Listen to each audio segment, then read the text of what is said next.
Welcome to Duncan Thorin Shield's YouTube channel. I managed to con Duncan into convincing his friend to pay me thousands and thousands of dollars as a professional Counter-Strike player, so maybe he can convince you that some of his analysis is correct. There are two NiKos.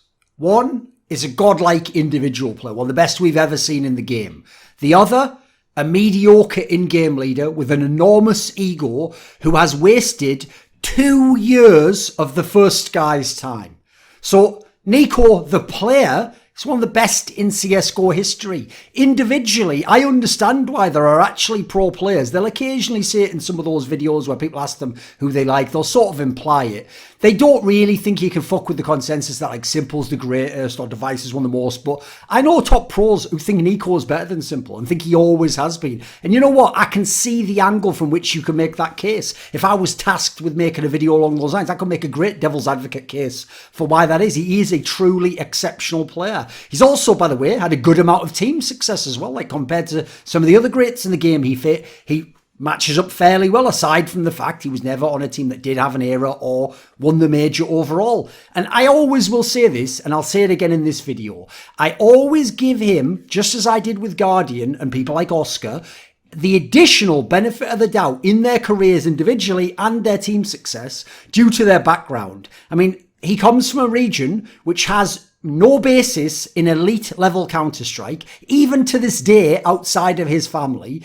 And as a result, you know what? When he had his first big year in 2016 and he was in that Mouse Sports team, or aptly called NiKo Sports, I had so much sympathy for this guy. That was a team that had pieces that didn't even deserve to be in a top 10 lineup. But he was making them top 10. He was making them break through to get into playoffs of events and occasionally have big upsets, pretty much just by virtue of his own greatness as an individual player, as a breakout star. He was exceptional individually that year. And to this day, I refuse the notion that he wasn't a top 10 player that year on the basis that his team didn't have enough deep playoff runs. He was that exceptional in terms of what he did in the matches he played in. So then let's add in that team, he had no real in-game leader, so no one to bring him up, to give him some advice, be a mentor to him, etc. Because God B had fucked things up and hadn't put in the work, is what I was told by members of that team. And as a result, rightly was kicked and went off to do the NRG experiment in North America, and eventually years later came back to what effectively became big. So as a result, with no proper in-game leader, and quite frankly, no one competent in that team to be an in-game leader, he took over the role himself in his breakout rookie year as a superstar talent, first time properly at tier 1. You know what? The logic even made sense for that move.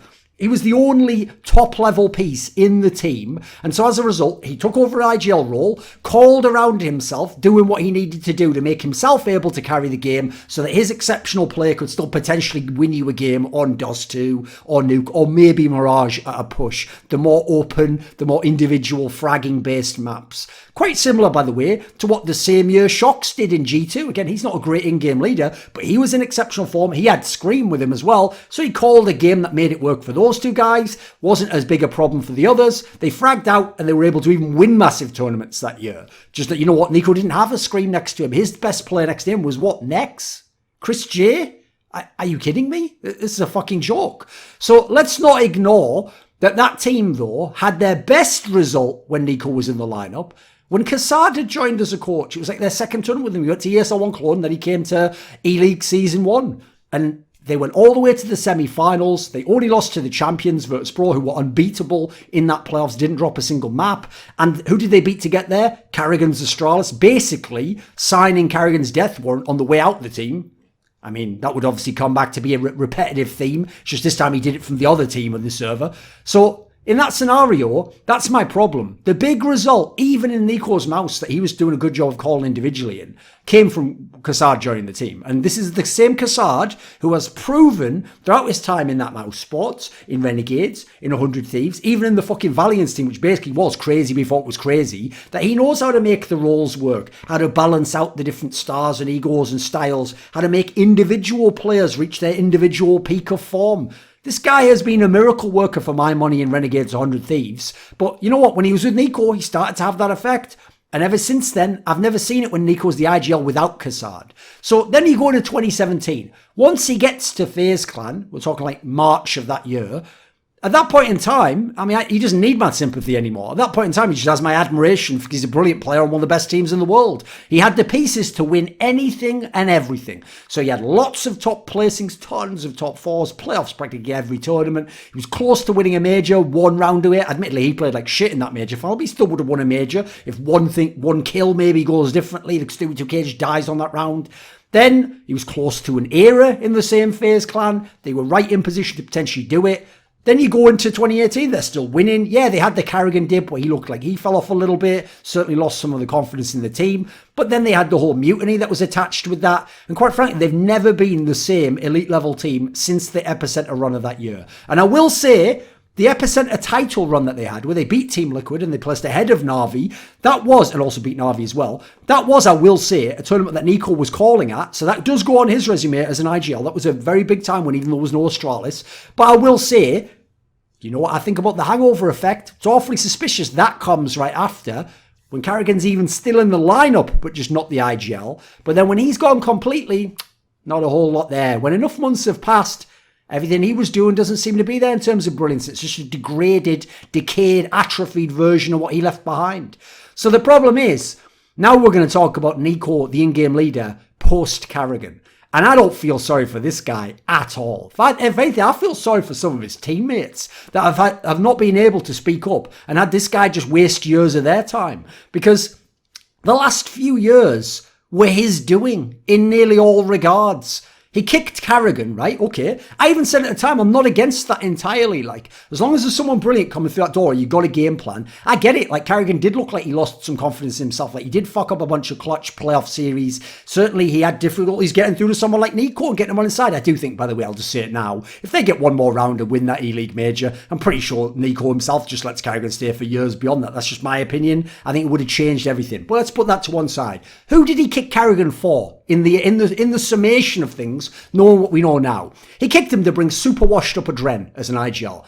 Was it better? Was it fuck? He kicked him to bring in Neo as an in-game leader. Super washed up Neo. Was Neo better? Was he fuck? Not only that, but I heard from sources around these teams and players that they also handcuffed these guys, by the way, wouldn't invest properly into them. That's why they were listed on some weird like trial basis just for a few events. And so they made them the IGL almost in the same fashion as Nip used to make people the fifth man, or MIBI would make you the fifth man. It was the poison chalice because you were coming in just to draw a flat at the ire of everyone else. You were like the flak that gets released so the missile goes on you instead of the plane. And then they just cruise on and they pick someone else up later. And they gamble that you'll miraculously know everything about their team and I'll fix everything. If you don't, it's your fault. Get the fuck out. Bring in the next guy. Someone get this guy a number and tell him to join a line to complain. So this is whack. If NiKo actually thinks Adren and Neo are better IGLs, you don't even need to continue with the video. NiKo doesn't know what the fuck he's talking about as an IGL and should shut the fuck up and just shoot people in the head with an AK because that's where his strengths lie.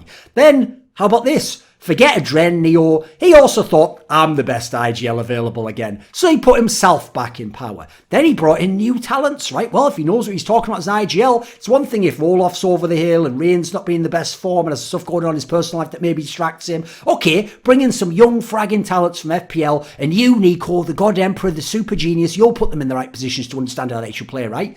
Brokey appeared, in my opinion, to just get some of the like shitty roles, but just make the best of it and prove himself with the AWP so much that because they had no dedicated AWPer, he just earned himself a spot. I don't know what the fuck that has to do with NiKo. Then Bymas seems like actually they just shafted that guy completely, brought him into the team, no experience at tier 1 playing in top teams, chucked him in Olaf's roles, really difficult roles that even Olaf Meister was struggling, a very cerebral player to understand. Then when he failed, just kicked him the fuck out and said, well, peace. You might be the future, but you got no bloody future here, mate. Give me a break, NiKo. It's your failing. You're the IGL, my G. You're Carrigan in this position. So they came, same Carrigan, you were scrutinising heavily and blaming for stuff and kick him from the team. Kick your IGL now. Kick the one who's done all these things. Oh, it's you. So you have to accept it eventually, my G. This is fucking ridiculous. Look who you just picked up, Kirby. It's your eye for talent. Like a fucking mirror looking years into the past. What are you talking about? I watched him in North. He was having a hard time having consecutive MVP level performances at DreamHack Opens against Tier 2. He was nothing against Tier 1. He'd have the odd map. He was nothing when they came to playoff series. Like, the idea, you look at this guy and go, no, here's a talent no one's used properly. Nate, you're not using him properly. The fuck's going on when he's in your team now? This is a washed up guy that, in my opinion, you should only gamble on if you've got a god tier coach, much love to Yanko, but he hasn't proven himself to be that, or a god tier IGL that can make him work. So ironically, if you had Kassad or Carrigan, you have neither. So let's talk about this for a second. NiKo genuinely seems to think he is a better in-game leader than people who, by the way, I know were available, like MSL. Now, what's crazy about that is, it's bad enough that NiKo thinks he's better IGL than MSL. Like, nothing about their track records and the level of talent they've worked in suggests as much. But even worse than that, at the same time he won't try MSL, that report came out, which, by the way, as far as I know, is accurate. This really was something that was thought about, or at least floated, of them bringing Pronax in like late 2018 to be their IGL. Pronax. The same Pronax who was washed at the end of 2016. Is NiKo just some sort of star fucker for people who've won a major? Neo, Adren, Pronax?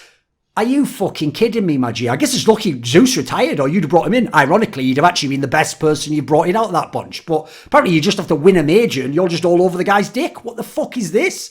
Like, that's offensive to people who actually know Counter-Strike, mate. Child, please. You think Pronax in 2018 is better than MSL or Carrigan? Child, please.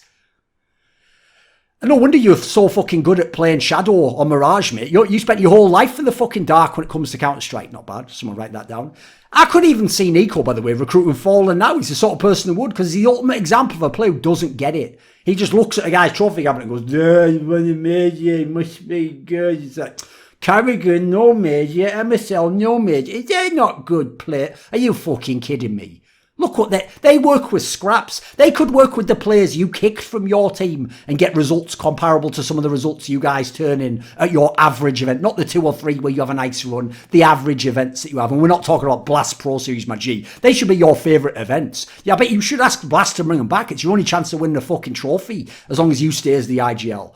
So I think, quite frankly, when I look at these players, and I look at the players that have been in FaZe, and I look at the recruitment, and I know that NiKo is one of the main voices behind that, who the org has faith in. I've talked to some of those people.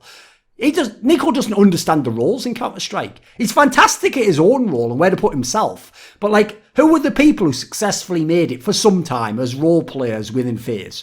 Olofmeister and Rain. And quite frankly, I think Olofmeister only managed when Carrigan was his IGL. I think he dropped off massively after that and they just ignored it. Because, again, NiKo just goes, but he's won 2 mates. Yeah, you're right, NiKo. Yeah, you can just pick your knuckles up off the floor, mate. So the adults can have a conversation about Counter-Strike. Like, Rain, I mean, he's been doing work the whole time. I think he's the most hard done by member of that lineup.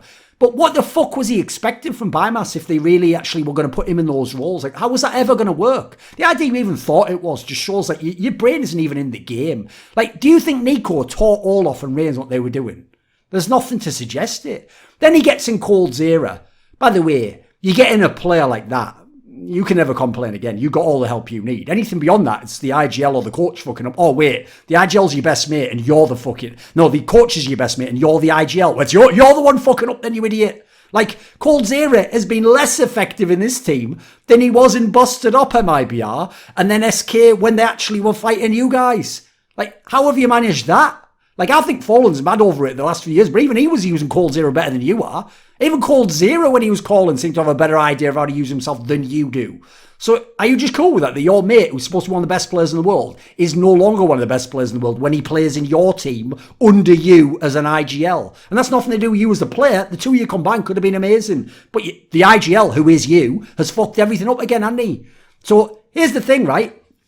Every team NiKo's in, where he's the IGL, they seem to show no indication they care about deep tactical Counter-Strike. Having a playbook. It's one thing when you first started with all these nationalities and culture. You've been with those guys for years now. There's teams that have come up that are nobodies that have got way better playbooks than you. How about fucking Havu? Actually had real strats. They're nobodies. You haven't in 2 years been able to put together a tactical approach to Counter because your other version isn't working. Because there's another thing, by the way. Anecdotes I don't really give a fuck about. Just show me in the server the tactics. I don't want to hear that you've got playbooks that people are impressed. I want to see it in the server. Show me some brilliance. Outmaneuver people who've got more fraggers than you, have got better teams than you. Win off actually being a good IGL in that sense. Because this whole FaZe model, which NiKo seems to buy into, that like if everyone just like is top skill player, then they'll just frag out.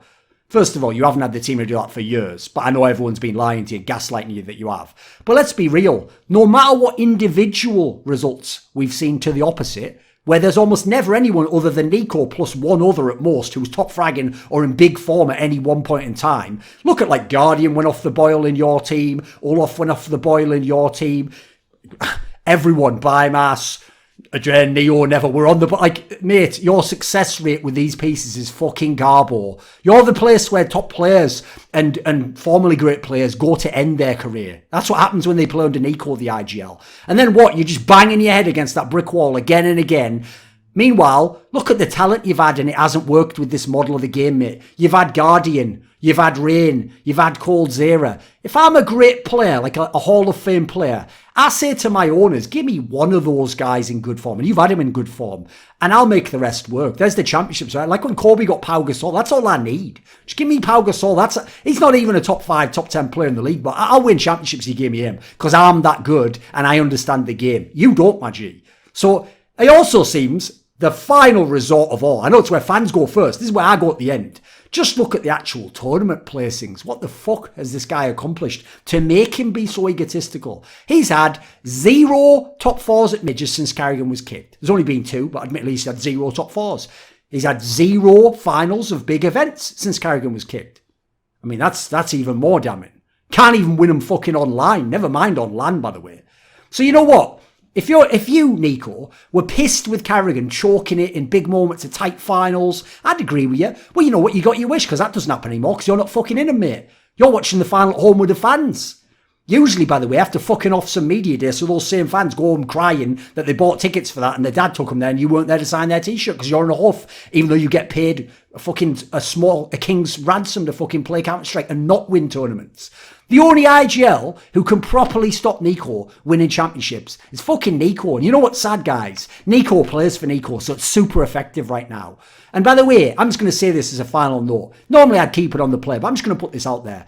You talent out there, casters, analysts, hosts, who keep giving this guy a break over and over and over again and pretending that FaZe are 5 fraggers and that they're anywhere near the top of the game and that they're in position to ever win a major, to win big tournaments, to be the top team, that this guy's like doing a good job as an IGL or even just a decent job. You aren't helping things. So you know what, NiKo? I ain't here to be your friend, my G. I showed you that back in the day when you were in that NiKo Sports, when I showed you a few things about the game that came mightily true, didn't they? Where are those teammates who you're defending, by the way? You want to bring those into FaZe, do you fuck? But I'm here to stage an intervention for you, my boy, because this is going to ruin your career. You've wasted 2 years of your prime. It's not even taken for granted that you get more than 2 or 3 years of a prime. You're wasted 2. You've maybe wasted half of it already, mate. So are you going to waste more, or are you just going to bite the bullet, learn the lessons, make the changes necessary, either go somewhere else or bring other people into FaZe and make a team that can make you a great player, because there's still time to turn it all around. Look at Device. He wasted a few years of his potential prime. Since then, he's the biggest winner in the history of this game. It's never too late to turn it around, so you can still do it. Because you know the thing, I actually relate to NiKo on a level, which is this. I can respect the stubborn idea that he knows a lot about the game from his role and his perspective and how to be the best himself. And so initially, if people come to him and tell him otherwise, he's going to be like, well, listen, I have to understand what's going on. I have to agree with it. Otherwise, I'm not just going to take it from faith that you've told me that. I'm going to try what I'm going to try. But I tell you what, I had that same character trait a long time, but I coupled it with another one, which is that over time, when that approach doesn't get me to where I want to get, I take parts of it that made sense. I don't throw the baby out with the bathwater, but then I learn from other people. I look who else is like worse than me or equally as good as me, and they're getting further than I am, and they're accomplishing things I'm not accomplishing, and they're doing things I wouldn't agree with all the way they're doing it, but the end results are working. And I start to try and break down their process. I even go and ask them, like, hey, what are you doing with that? Why do you do things this way? And in doing so, I'm able to crack up when being stubborn's not good for me, learn from them, but I can be stubborn when I am right and other people are wrong, and I get the benefits of that as well. Because if you can't do that, you will never truly succeed. You'll only succeed on your terms, and we've seen life and the game don't agree with your terms. This video was kindly supported by Dean Tanglis, Spencer Green, Whattathings, Pranogo, Matt Shakowski, Tobias Bernasconi, JDubs, Alexander Rao, Xinged, the Puyallup Tribe, Jensen Goh, Hades, Andreas Kroknes, and as always, a special thanks goes out to my boy Jerky's Minion. Do you want to suggest a topic or a guest for my content? Maybe you want to ask me a question in one of those video AMAs I do. Do you want teasers? Do you want to see who the next guests are on my shows? Do you want to take part in an in-depth esports discussion with moi? Well, if so, put your money where your mouth is and join the Scrilluminati today in the Patreon link in the description box below.